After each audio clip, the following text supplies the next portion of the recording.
Internet es un monstruo, una red incontrolable. Se está convirtiendo rápidamente en el medio a través del que podrían producirse las grandes catástrofes del futuro.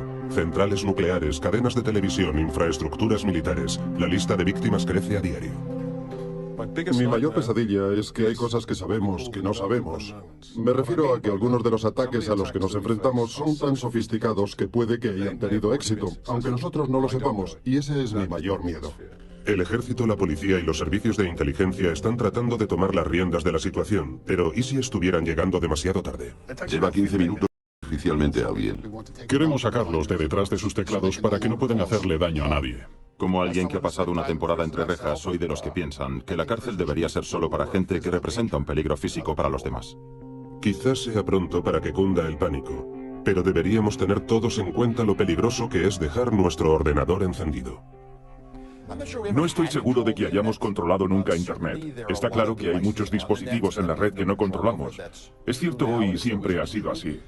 La pregunta que quiero plantear es si no estarán proliferando en Internet esos dispositivos que no podemos controlar o segurizar. Imagínese que París se quedara sin electricidad durante 12 horas. Sin nada. ¿Cree que podría producirse una especie de ciberapocalipsis? Cruzo los dedos, rezo para que no se produzca nunca, pero por desgracia técnicamente es posible.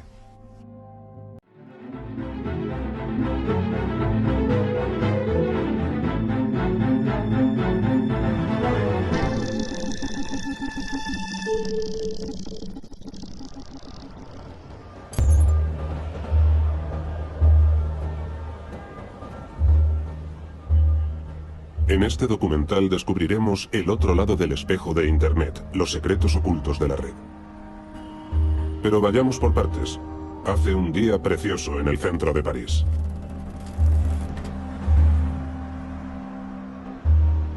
Jean-Pierre Lesueur es un experto en seguridad informática que saltó a la fama cuando se supo que Bashar el-Assad había utilizado una de sus creaciones, un virus espía, para dar caza a los rebeldes sirios.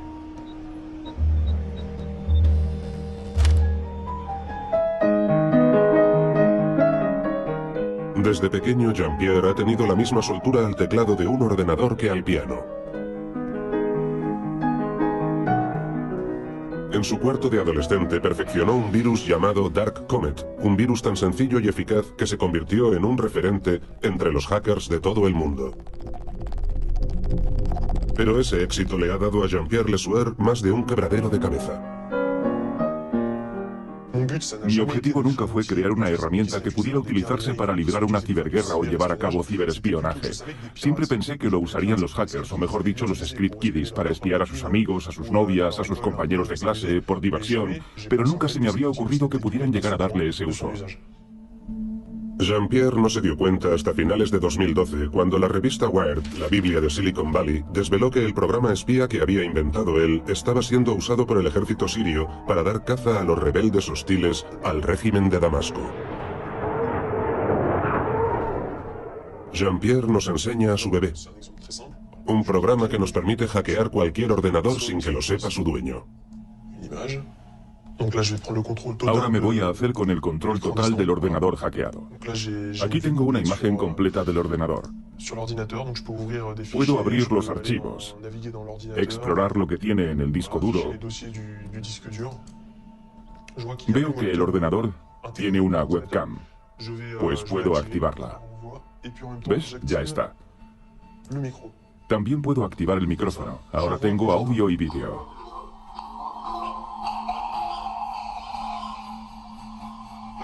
Hay un poco de acople, porque los ordenadores están pegados. El hacker puede hasta mandar un mensaje. Hola, ahora controlo yo tu ordenador. Y ya está. A Jean-Pierre le gustan las cosas bien hechas. Gratuito y eficaz, Dark Comet se ha convertido en una especie de referente para la comunidad hacker.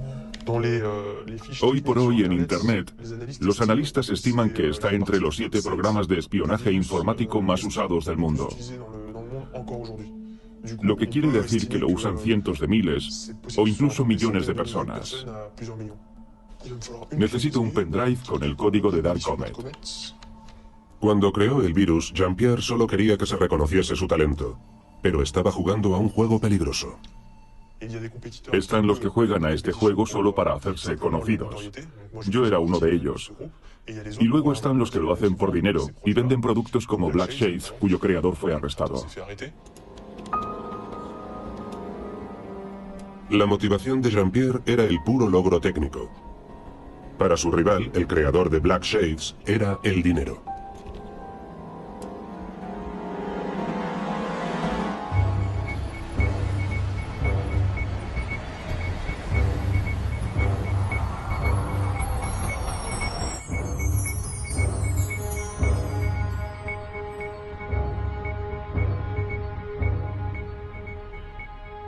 En Nueva York, el FBI puso fin a la rivalidad entre Dark Comet y Black Shades. El agente federal Patrick Hoffman estaba al mando de la operación que condujo a su detención. El virus Black Shades se hizo muy popular en Internet por su sencillez, porque no había que pasar demasiado tiempo aprendiendo el código o estar metido en el mundo de Lampa para acceder al ordenador de otra persona. Básicamente, le permitía a un individuo obtener información sobre la familia de otra persona, sobre lo que estaba haciendo la persona en ese momento. Por ejemplo, un exmarido, una exmujer o en general una expareja. También le permitía robar las señas de identidad online de la persona, como los nombres de usuario y las contraseñas, que luego podían usarse en webs de compras como eBay, PayPal o Amazon. Un ingenuo adolescente francés, unos programadores estadounidenses que querían sacarse un dinero. Estos virus tienen orígenes de lo más humildes, pero el daño causado por estos códigos caseros es impresionante.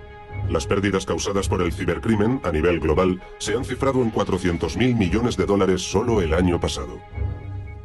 Los creadores de Black Shades fueron arrestados durante una redada del FBI hace 2 años porque estaban vendiendo su creación, lo que quiere decir que había un entramado criminal detrás de ellos y por eso los arrestaron. ¿Alguna vez le interrogaron en relación con Dark Comet?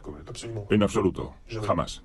Sin embargo, ha habido compañías de la envergadura de Areva, los expertos franceses en energía nuclear, que han sido víctimas de ataques que hicieron uso de Dark Comet, y no han sido los únicos. En Siria, por ejemplo, al parecer se usó mi software para rastrear a los opositores al régimen. Cabe esa posibilidad, aunque nunca ha sido confirmado fehacientemente. Se ha usado contra servidores de videojuegos y contra las bases militares de Estados Unidos, por lo que he podido leer. Más recientemente fue hackeado el ordenador de Miss América adolescente a través de Dark Comet. El FBI descubrió la presencia del software, rastreó al hacker que lo había empleado y ahora está en la cárcel. El código de Dark Comet es eterno, va pasando de mano en mano sin que Jean-Pierre Lesueur pueda hacer nada por impedirlo. Nuestra misión en el Departamento de Cibercrimen es identificar, perseguir y derrotar a nuestros ciberadversarios. No solo estamos intentando mitigar las brechas de seguridad, queremos identificar a los responsables individuales y sacarlos de detrás de sus teclados para que no puedan hacer más daño. Nuestro objetivo final es enjuiciarlos y encarcelarlos. Había otro virus muy popular llamado Dark Comet. ¿Sabe de la existencia de ese producto? Sí, pero no estoy autorizado a hacer comentarios sobre las detenciones y las investigaciones que se han llevado a cabo en relación con Dark Comet. Jean-Pierre Lesueur no está en la lista de los hackers más buscados por el FBI. Se ha cuidado de involucrarse directamente en ninguna actividad ilícita en Internet.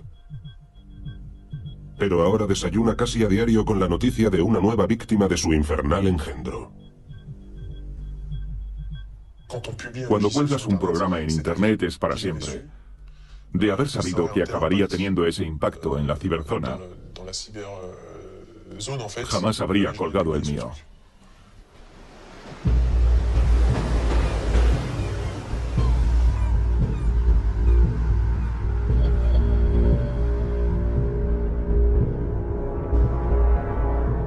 Todos los años en Mónaco hay una cumbre de profesionales de la seguridad informática, unos expertos de aspecto austero que hacen lo que pueden por mantener el orden en la red.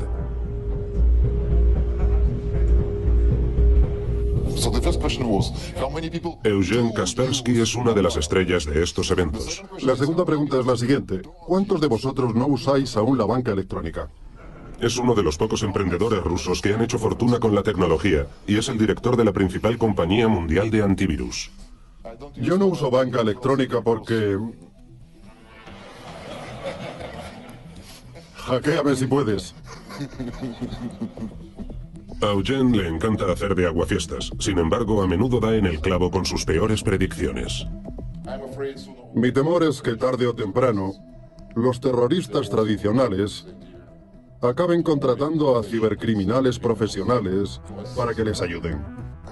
Me temo que ahora las ciberamenazas van a evolucionar y de meros ataques cibercriminales pasarán a ser ciberataques cada vez más complejos, orquestados por organizaciones criminales, por los propios estados y por las organizaciones criminales tradicionales como la mafia.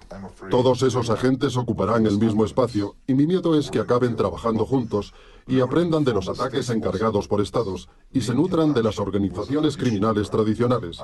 Creo que el siguiente paso, el paso más lógico, es el cibersabotaje. El cibersabotaje o la posibilidad de afectar al mundo físico a través de un virus informático. La peor pesadilla de los profesionales de la seguridad.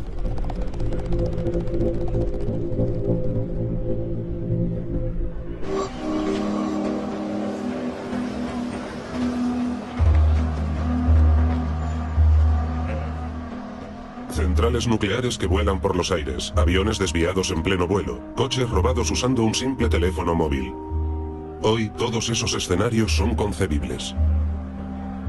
¡Dejad paso! ¡Vamos! ¿Alguien sabe si este sitio tiene alarma de incendios? No provoquéis incendios. Si provocáis un incendio, lo tenéis que compartir. Frente a los trajes y corbatas de Mónaco, las bermudas y las camisas hawaianas están a la orden del día en la DEF CON de Las Vegas, la convención anual de hackers, muchos de los cuales trabajan hoy en el campo de la seguridad informática. Vienen a echar un vistazo a los últimos inventos. En este festival de listillos todo el mundo intenta sorprender a los demás, y quienes tienen las ideas más desvergonzadas están seguros de triunfar. Algunas de ellas, sin embargo, son francamente perturbadoras. Chris Rock viene de Australia, donde se interesó por una industria un tanto arcaica pero boyante: los funerales. Descubrió que sin la menor manipulación técnica podemos acceder a la web del colegio médico e introducir nuestro nombre. Entonces, con solo un ordenador y las ganas, podemos matar oficialmente a alguien a quien se la tengamos jurada.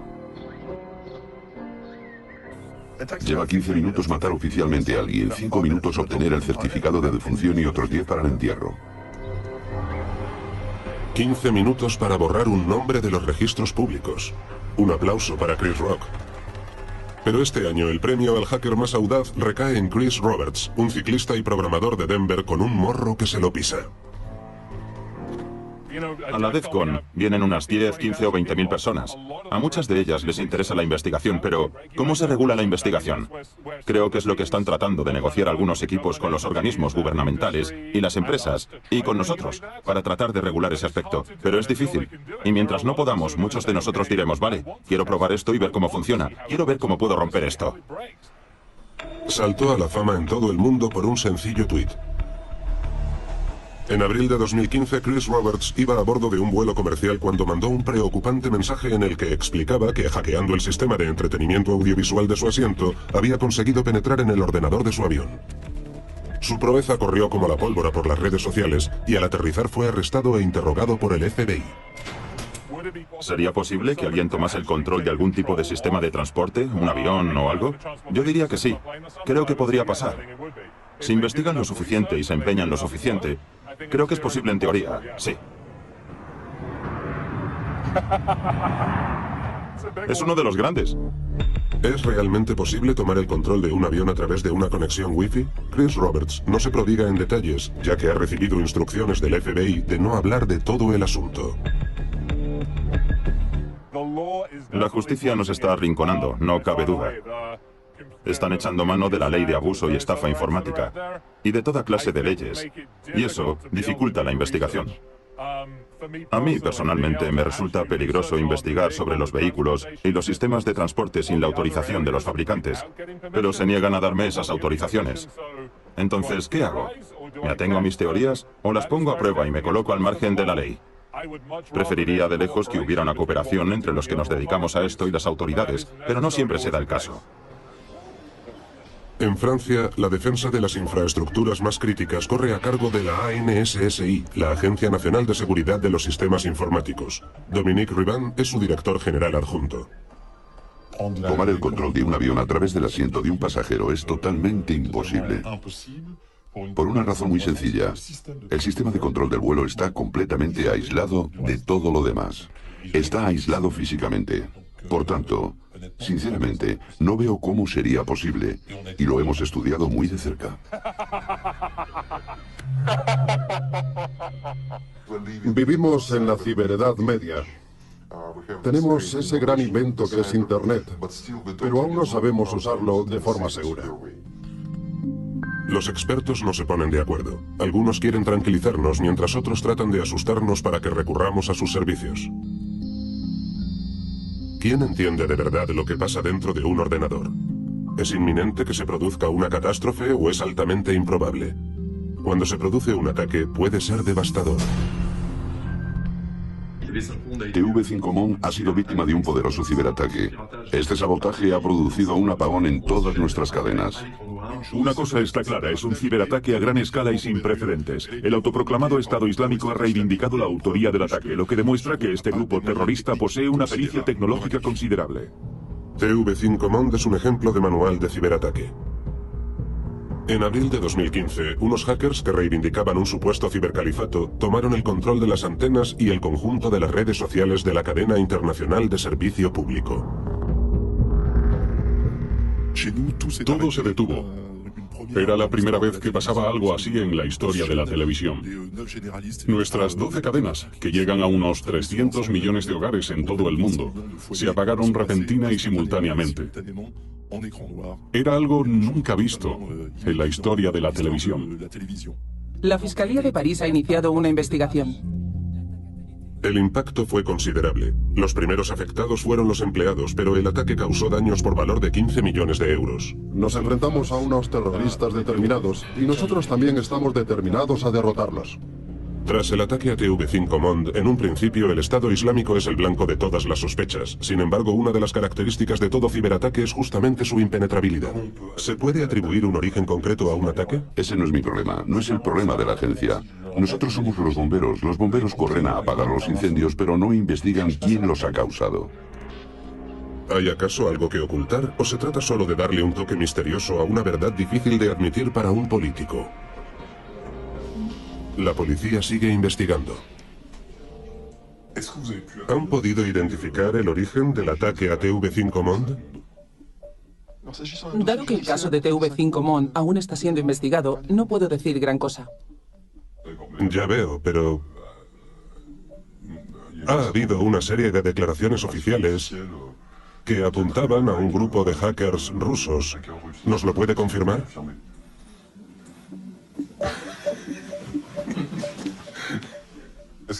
¿Se puede navegar de forma totalmente anónima?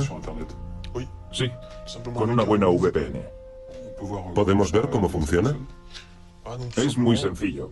Por ejemplo, me conecto a Internet. Tengo ya una red configurada. Como podéis ver, esta es mi localización real en París. A continuación, al igual que quienes atacaron a TV5 Monde, Jean-Pierre oculta su paradero con un par de clics. Y ahora la localización es Telenor Nord AS, que está en Suecia, como podéis ver. Ya no estoy en París, virtualmente hablando. Ahora estoy en Suecia. Lo cierto es que todo internauta que quiera permanecer completamente oculto puede hacerlo. Y desde 2011 Estados Unidos ha estado financiando una región secreta de Internet, la Deep Web. Inaccesible a Google y oculto bajo la red oficial, existe otro Internet anónimo. Esta Deep Web acoge a todos los que necesitan esconderse: hackers, traficantes, terroristas. Es difícil acceder a ella, pero se puede explorar a través de Tor. Originalmente era una red destinada a garantizar el anonimato por buenos motivos, entre comillas. Por ejemplo, para periodistas que viven en países donde pueden temer por su vida, o en países que filtran el acceso a Internet para que los usuarios solo puedan visitar determinadas páginas. Usando Tor, pueden eludir esos filtros y obtener información real, sin el filtro de sus gobiernos. Así que se le puede dar un uso más bien positivo. ¿Su trabajo es más difícil por culpa de Tor? Todo lo que anonimiza el origen de un ataque en Internet o anonimiza las actividades claramente dificulta nuestra capacidad para entender quién lanza los ataques, desde dónde y qué quiere. Sin embargo, la red Tor está siendo subvencionada por Estados Unidos. Eso se lo tendrá que preguntar a los americanos. Tengo entendido que el FBI ha encontrado un método para espiar todo lo que se hace a través de Tor. ¿También lo usan en la Policía Judicial francesa? En la Deep Web se venden drogas abiertamente. Pueden comprarse armas sin dejar rastro. Pueden falsificarse documentos a medida.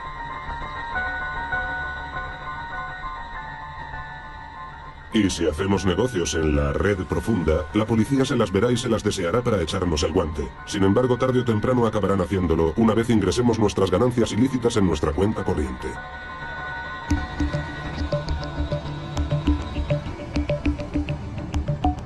Sin embargo, esto también tiene solución. En 2009, un tal Satoshi Nakamoto inventó una moneda no controlada por los bancos, el Bitcoin. Creo que lo que hace que el Bitcoin sea único es el hecho de que es una versión digital del dinero, un poco de la misma forma en que Internet supuso la liberación de la información. Antes de Internet, la gente no se daba realmente cuenta de los beneficios que tenía para la sociedad el hecho de que la información fuese libre. Creo que el Bitcoin, al ser una forma de dinero que existe solo en Internet, tendrá un efecto igual de profundo en la sociedad. Porque ahora la gente empezará a comprender que ahora el comercio en Internet, el comercio global sin intermediarios, es posible. Porque ahora es posible un dinero de Internet. Así que creo que eso hace que el Bitcoin sea un invento tan apasionante. El Bitcoin parece el sueño de todo anarquista. Un puñado de programadores acuña su propia moneda a través de una red que no pertenece a nadie. Adiós a los bancos centrales, a las comisiones bancarias y a las declaraciones de la renta. Sin embargo, por muy libertaria que sea esta moneda, también es un soplo de aire fresco para el crimen organizado y el blanqueo de dinero.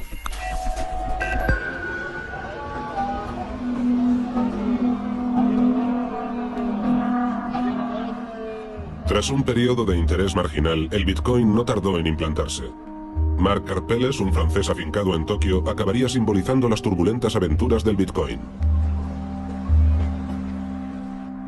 Este fan del manga y el pastel de manzana decidió abrir una casa de cambio de Bitcoins, Mt. Gox. Nuestra tarta ya está lista. Gracias a Mt. Gox, los pioneros de la moneda virtual podían comprar y vender Bitcoins con y a cambio de dinero real. Fue todo un éxito. A los pocos meses de lanzar Mt. Gox, Marc Karpeles fue el primer sorprendido cuando el precio del Bitcoin ascendió de 40 a $1.200. ¿De cuánto dinero estamos hablando? ¿Cuánto dinero entra y sale? Depende del día, pero entran entre 5 y 20 millones de dólares en el sistema. En cuanto a las transferencias salientes, actualmente vemos que salen al día entre 300.000 y $1 millón. Así que entra mucho dinero y no sale mucho, por lo que supongo que aún hay margen para que aumente el valor del Bitcoin. La policía de Tokio no sabe qué pensar. ¿Es legal la empresa de Marc? ¿Y si Mt. Gox no fuera más que una nueva lavadora de dinero negro?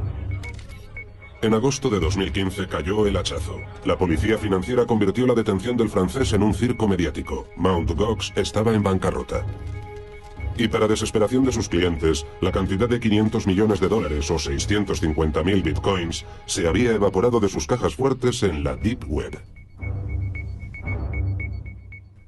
Creo que en un principio la división de cibercrimen investigó a Marc como una víctima más que como un villano, pero luego entró en juego la división financiera y dijo, se ha perdido un montón de dinero, alguien tiene que ir a la cárcel.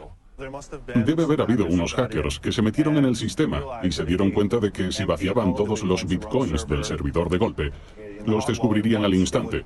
Así que lo que hicieron, por lo visto, fue robar poco a poco los bitcoins y les salió bien la jugada porque al final consiguieron llevárselos todos. Pero la caída de Mt. Gox no supuso el fin del Bitcoin. Los fans de la divisa virtual se siguen reuniendo habitualmente para desahogarse en este pequeño bar de Roppongi.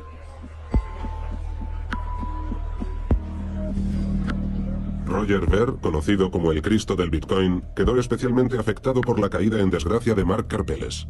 No sé qué pasó. Su trabajo era proteger los bitcoins de todo el mundo, y en ese aspecto fracasó, pero no sabemos lo que pasó exactamente. Seguro que entre bambalinas pasaron un montón de cosas. Puede que el dinero lo robara un puñado de hackers, pero el trabajo de Mark era protegernos de esos hackers. Así que los malos robaron los bitcoins. 500 millones de dólares se desvanecieron en el aire. Pero no estamos hablando de un atraco al uso. Fue algo mucho más extraño.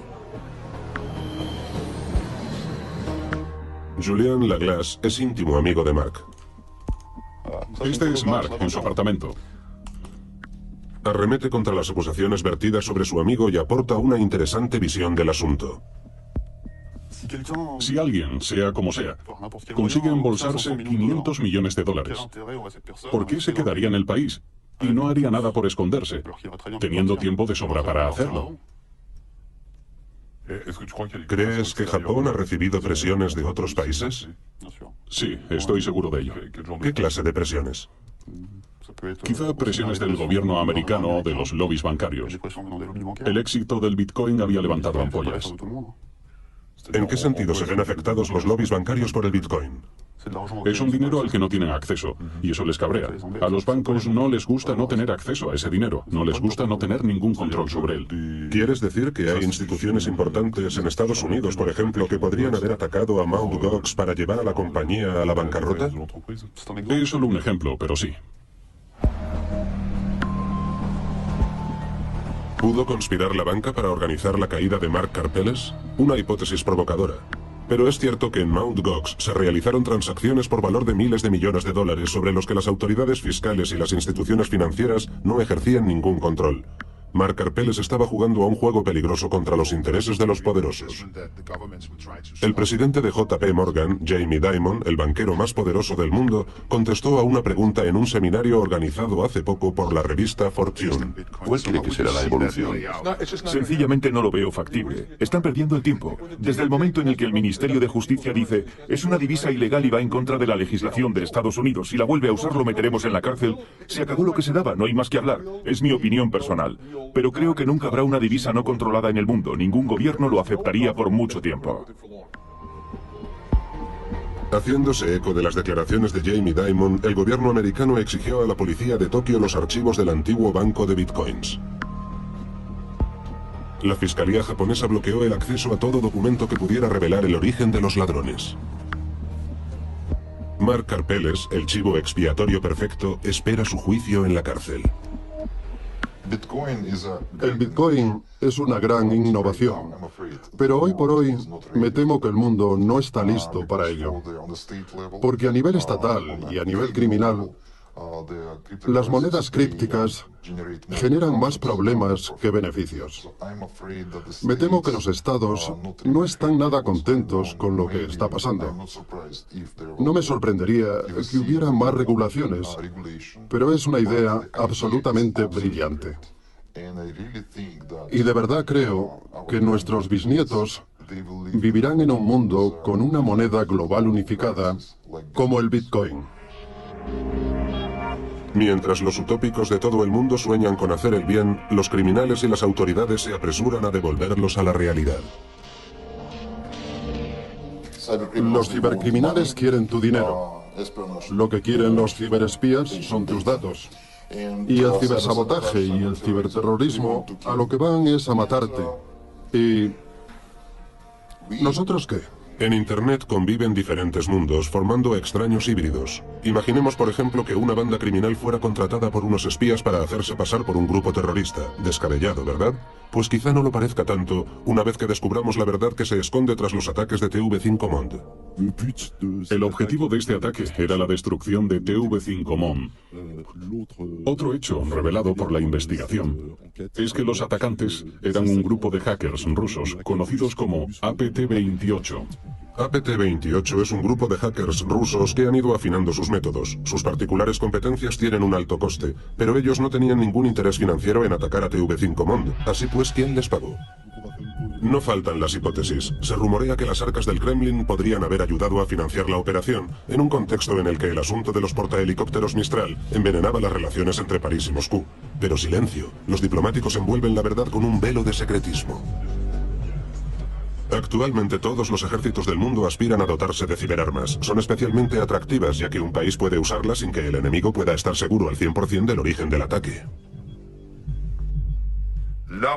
El objetivo de las armas informáticas es reforzar las fuerzas convencionales.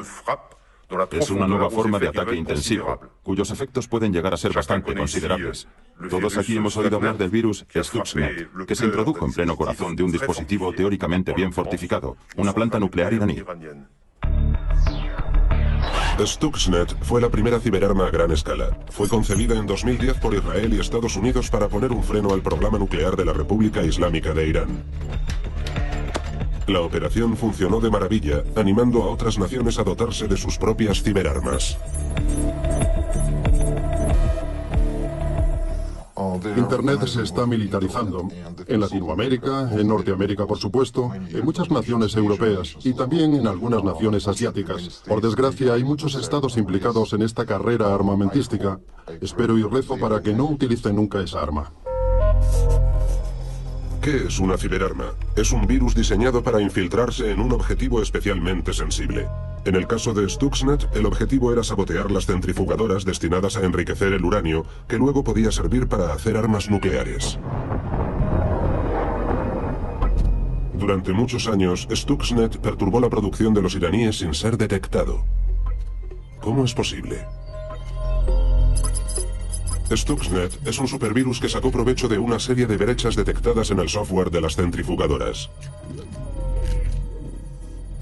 Estos puntos débiles se conocen como vulnerabilidades del día cero, y las ciberarmas pueden explotarlas porque son indetectables.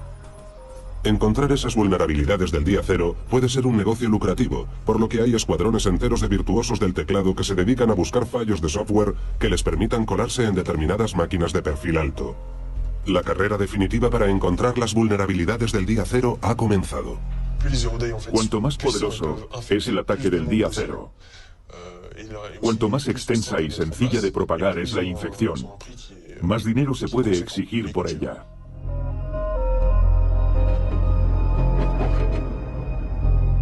Una vulnerabilidad del día cero es como un socavón en una carretera por la que pasan todos los conductores y alguien encuentra ese boquete, esa anomalía causante de los accidentes, pero en vez de avisar a las autoridades, vende la información a un gobierno o a un grupo terrorista que pueden emplearla para llevar a cabo un ataque.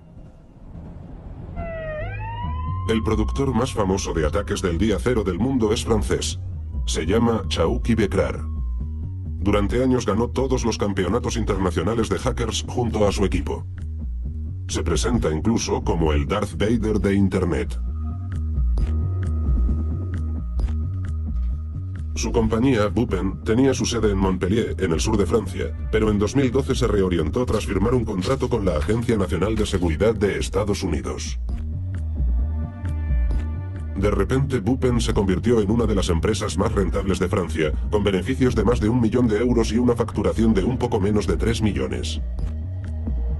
Dado el inmenso éxito de Bupen, Bekrar decidió levantar el campamento y trasladar su compañía a una pequeña ciudad situada a las afueras de Washington, D.C.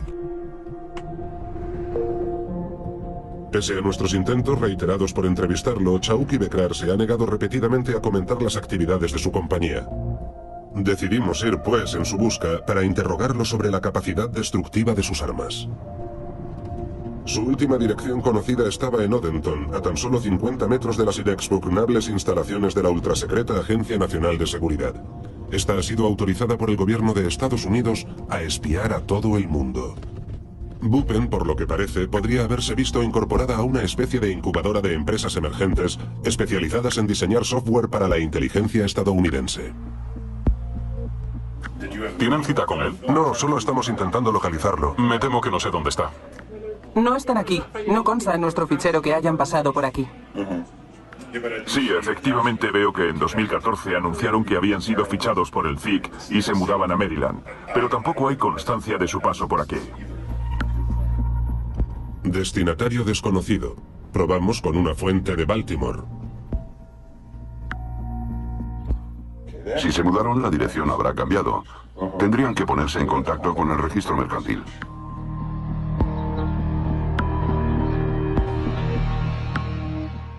Sí, creo que una de las razones por las que la gente inscribe sus empresas en Delaware es que no hace falta declarar de quién es la empresa.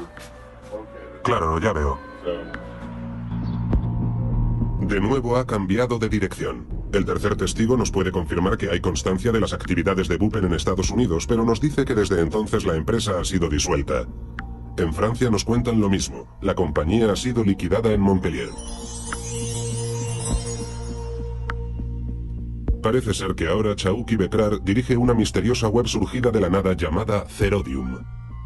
Zerodium saltó a la fama cuando ofreció $1 millón al hacker que le vendiera una vulnerabilidad del día cero que permitiese espiar las conversaciones en los modelos más recientes de iPhone. Ahora bien, es poco probable que Bekrar se aventurase a ofrecer $1 millón a cambio de una vulnerabilidad cuya explotación sería un crimen federal en Estados Unidos. Para poder aventurarse en ese terreno debe de haber jurado lealtad a un Estado. Y lo más probable es que Chauki Bekrar esté desarrollando su actividad bajo el paraguas de la Agencia Nacional de Seguridad. Queda por ver si ese respaldo desembocará en una relación duradera. Vender esas brechas de seguridad a gente que las utilizará con fines que probablemente no sean muy honrados es una clara falta de ética que no me sorprende en la sociedad moderna, ya que de unos años a esta parte la ética ha venido brillando por su ausencia, pero no deja de ser inaceptable moralmente. Hay un momento para ganar dinero, está muy bien, pero cuidado. ¿Y si esas vulnerabilidades se vendieran al ejército francés? Estaríamos hablando de otra cosa, sería completamente diferente. Bruce Schneier es profesor en Harvard y es uno de los expertos más respetados en materia de ciberseguridad en Estados Unidos. Vale, ¿te toca a ti? Sí, creo que sí. Vale, pues el micro es tuyo. Su excéntrica personalidad ha conquistado tanto a los hackers como a los defensores de las libertades públicas. Ahora mismo hay un mercado floreciente de vulnerabilidades del día cero, que están siendo adquiridas por los gobiernos, por las empresas y por los criminales. Es una mala noticia porque contribuye a hacer que Internet no sea seguro. Creo que las vulnerabilidades deberían ser divulgadas y reparadas. Si los gobiernos acumulan las vulnerabilidades, están aumentando su propia vulnerabilidad, así como la del mundo entero. Me gustaría ver a Estados Unidos comprándolas y publicándolas para repararlas. Hemos visto ya varios casos de ataques muy complicados y muy profesionales, financiados por estados que se propagaron libremente, y los criminales pudieron hacer copias de esos virus. Y rápidamente aprendieron a copiar y pegar esas vulnerabilidades del día cero. Esas nuevas técnicas y tecnologías para elaborar virus criminales. Es muy importante que entendamos esto. El software es software. Lo digital es digital. Y por tanto es muy fácil de copiar y pegar. El problema es que hay tantos estados-nación como asociaciones criminales que están creando herramientas muy sofisticadas y no creo que esa tendencia vaya a ir a menos. La respuesta es que tenemos que tomarles la delantera y frenar esas amenazas antes de que nos afecten. Ya provengan de un agente criminal o de un estado-nación, las amenazas ahora pueden afectar tanto a la economía como a las familias en sus hogares. Creo que la venta de vulnerabilidades del día cero a los gobiernos y entidades que quieren espiarnos y básicamente tenernos vigilados está mal. Una vulnerabilidad puede afectar a millones de ordenadores y en vez de repararlas y ayudar a todo el mundo a navegar mejor, las usan para espiar a 10, 15 o 20 personas. No estoy de acuerdo con eso. No me parece una buena forma de proceder. ¿Cree que podría producirse una especie de ciberapocalipsis? Cruzo los dedos. Rezo para que no se produzca nunca, pero por desgracia técnicamente es posible. La red se desarrolla como una criatura viva. Jean-Pierre Lesueur, Marc Karpeles o Chauki Bekrar han visto sus vidas trastocadas por el poder de una herramienta que pensaban tener bajo control. Los gángsters, los espías y los terroristas son legión en Internet. Podría aguardarnos un ataque masivo a la vuelta de la esquina. ¿Estamos preparados? ¿Cuál es su peor pesadilla en su actividad? No poder desplegar a tiempo el dispositivo de RRT, por ejemplo. Hay que serlo bastante rápidos para intervenir sobre el terreno y circunscribir el problema de inmediato. ¿Y cuánto se tarda en desplegar un dispositivo? Es bastante rápido. Podemos estimar que unas 72 horas, más o menos. ¿72 horas para desplegar un dispositivo? Sí, lo que se tarda en tomar la decisión. ¿A qué se refiere? El proceso lleva su tiempo. Las distintas naciones de la OTAN tienen que llegar a un acuerdo.